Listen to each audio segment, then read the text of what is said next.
महादेव शिव पार्वती के रूप में पूजा जाता है। कथा आती है जिसमें शिव महापुराण के अनुसार तो रुद्र संहिता में सती खंड में बताया जाता है, पूर्व काल में प्रयाग में मुनियों तथा महात्माओं का विधि विधान से बड़ा यज्ञ हुआ। इस यज्ञ में दक्ष प्रजापति के पधारने पर समस्त देवी देवताओं ने नतमस्तक होकर स्तुति और प्रणाम किया, परंतु उस समय महेश्वर शिव ने दक्ष को प्रणाम नहीं किया। दक्ष प्रजापति रुद्र पर कुपित हो उठे और बोले, मैं इस रुद्र को यज्ञ से बहिष्कृत करता हूँ। एक समय दक्ष ने एक बड़े यज्ञ का आयोजन किया और उस यज्ञ में सभी देवताओं तथा ऋषियों को बुलाया।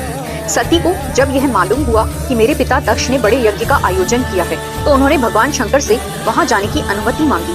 महेश्वर बोले, देवी, तुम्हारे पिता दक्ष मेरे विशेष द्रोही हो गए हैं, बिना बुलाए दूसरों के घर जाते हैं, वे वहां अनादर ही पाते हैं। कि सती अपने पिता पर बहुत कुपित हो गईं और वहां जाने के लिए तत्पर हो गई। यज्ञशाला में शिव का भाग न देख करके असह क्रोध प्रकट करते हुए वे विष्णु आदि सभी देवताओं को फटकारने लग गईं और अपने पिता के प्रति रोष व्यक्त करते हुए वे बोली, हे तात, आप शंकर के निंदक हैं, आपको पश्चाताप करना पड़ेगा।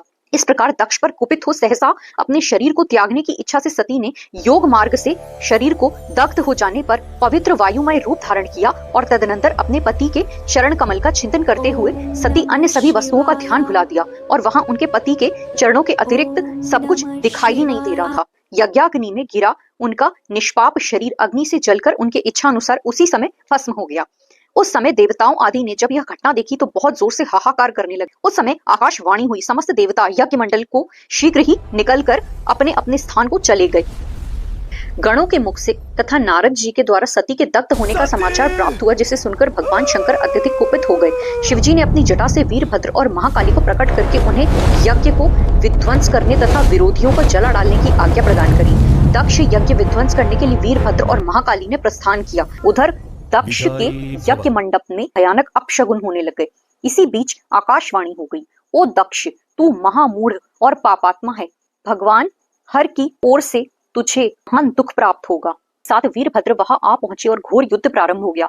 विष्णु और देवता गण थोड़ी देर में यहाँ वहां अंतर्ध्यान हो गए और वीरभद्र ने अपने दोनों हाथों से दक्ष की गर्दन को मरोड़कर तोड़ डाला और सिर को अग्निकुंड में फेंक दिया।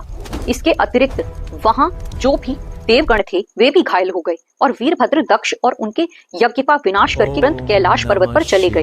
वीरभद्र को देखकर परमेश्वर शिव मन ही मन प्रसन्न हुए और उन्होंने वीरभद्र को गणों का अध्यक्ष बना दिया।